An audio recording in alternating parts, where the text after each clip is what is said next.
Hi, I'm Madam LODS, and this is our second lesson of our online course, Pattern Drafting and Dressmaking. And for today, I'll be demonstrating to you on how to take personal body measurement for women.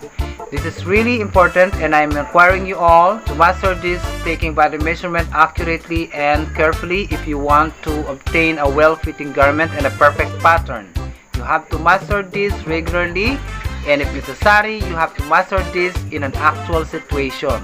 If you mastered of taking body measurements, you will then be able to draft a lot of patterns and a lot of styles of a garment. But before this, you have to learn and prepare your mind how to read the tape measure in either inches or centimeter. If you preferred in inches or you preferred in centimeter. So let's start this one. Before we start on an actual demonstration, please be appointed on how to read the fraction of an inch. So this is 1/8 of an inch. This is 1/4 of an inch. This is 3/8 of an inch. This is 1/2 of an inch. This is 5/8 of an inch. This is 3/4 of an inch. This is 7/8 of an inch. And this is 1 inch. Now, if you prefer to use the tape measure in centimeter, this is how to read the tape measure in centimeter. This is 1 centimeter. This is 0.1 of a centimeter. This is 0.2 of a centimeter. This is 0.3 of a centimeter. This is 0.4 of a centimeter. This is 0.5 of a centimeter or 1/2 centimeter. This is 0.6 of a centimeter. This is 0.7 of a centimeter. This is 0.8 of a centimeter. And this is 0.9 of a centimeter. So let us begin with the shoulder.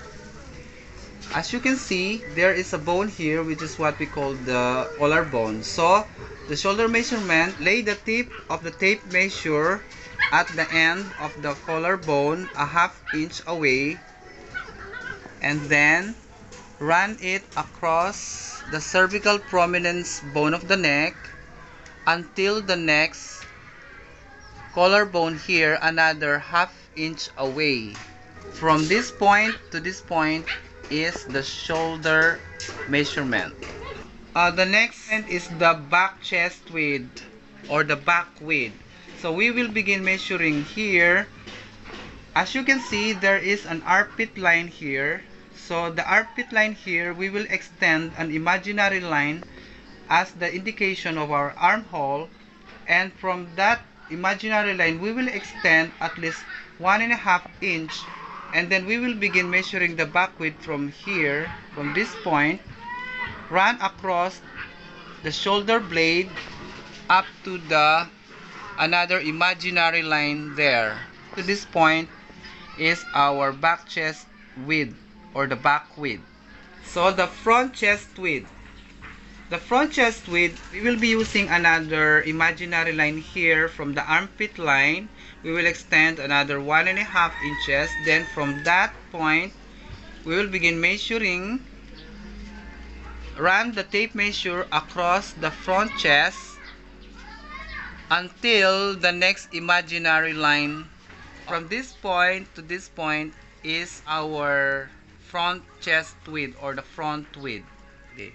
So the bust measurement, then we will run the tape measure around the fullest part of the bust like this, keeping the tape measure high at the back at the same level of the bust measurement, with the 2 fingers in to get the pretty accurate measurement of the bust. So this is the bust or chest measurement. So this is the tip of the bust or bust point. Lay the tip of the tape measure at the center of the shoulder and run down until the apex of the bust. So this is the tip of the bust or the bust point. Bust distance, we will lay the tip of the tape measure from the apex of the left bust and run it until the apex of the right bust. So this is the measurement for the distance of the bust. So the next measurement is the empire level. Lay the tip of the tape measure at the center of the shoulder and run it over the bust until the end of the empire level, which is right below the bust. So this measurement is the empire level. So the next measurement is the empire circumference. We will measure around the fullest circumference of the empire level with 2 fingers in to get a pretty accurate measurement for the empire circumference. The front figure, we will be measuring at the center of the shoulder and run it over the bust until the location of the natural waistline. So, kung hindi nyo makuha yung natural waistline ng isang tao, you will get an extra tape measure or a string and tie it around the natural waistline to determine the location of its waist level. So this is what we call the front figure measurement. For the back figure measurement, we will lay the tip of the tape measure at the center of the shoulder and run it over the shoulder blade until the waist level. So this is the back figure measurement. For the waistline measurement, we will run the tape measure around the fullest circumference of the waistline with 2 fingers in for easing. The next measurement is first hip or the upper hip. Run the tape measure around the fullest circumference of the abdomen at the hip area with 2 fingers in for easing. For the second hip, for the hip circumference, we will run the tape measure around the fullest part of the hip area or the buttocks with 2 fingers in for easing. Waist to hip bone. So we will measure the waist to hip bone from the waistline level and run it until the bone of the hip, which is the hip bone. So dito natin kinukuha yan sa side. Yan ang waist to hip bone. So waist to sit, we'll measure the waist level, the waistline level until the fullest part of the buttocks. So this is the waist to sit. So the next measurement is the length of skirt.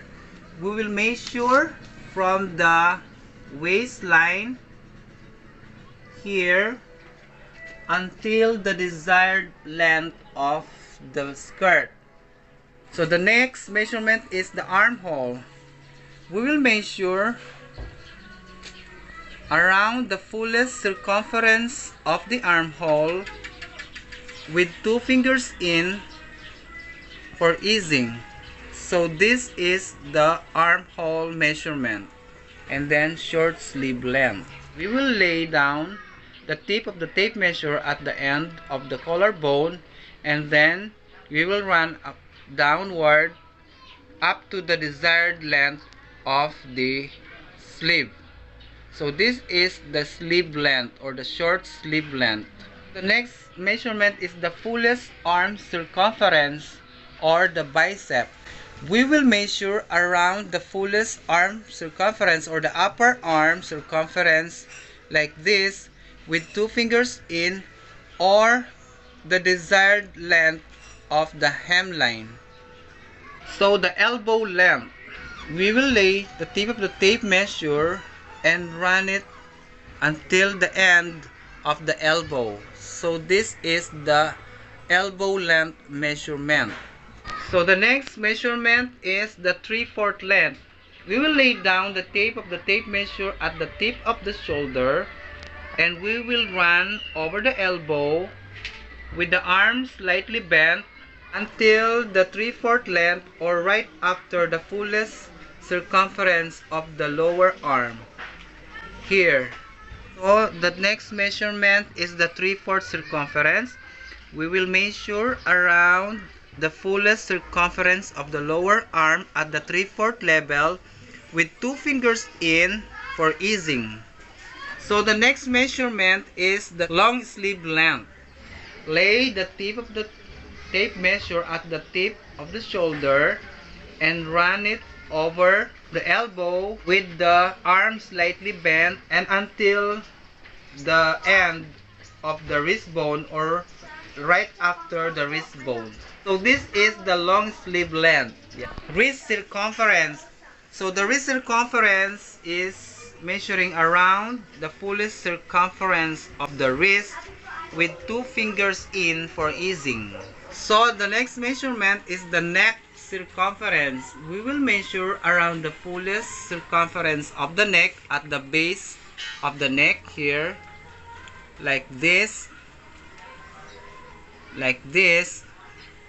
hindi ganito, hindi sakal. So ganito ang tamang pagkuha. So the next measurement is the neck depth. On the side corner of the neck at the highest point of the shoulder, we will measure from there down to the desired depth of the neck. So this is the neck depth. So the next measurement is the full length of the garment. We will measure at the center of the shoulder. Run the tape measure over the bust until the desired length of the garment or a dress.